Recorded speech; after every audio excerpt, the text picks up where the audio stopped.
ओडिशावासी तांको जीवन रे केबे भी भाभी नथिले जे सेमाने तृतीय थर पाई प्रधानमंत्री पदरे नरेंद्र मोदी को बसाइबार सबुठु बड़ दुर्भाग्य तांको जीवन रे आसीबो।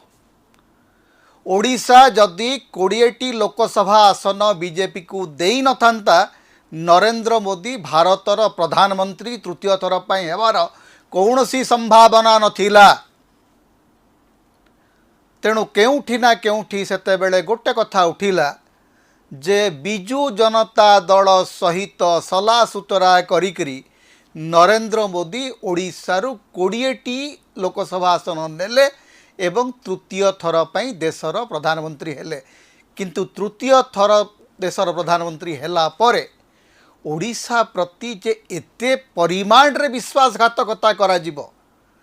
ओडिशा रे डबल इंजिन सरकार हेला परे ओडिशा विरोध रे ओडिशार बीजेपी नेता मानंकु संपूर्ण भाव में स्थाणु करी देकरी ओडिशा विरोधी गोटिए परे गोटे निष्पत्ति निया जिवो एटा केही स्वप्न रे सुद्धा चिंता कर नथिले।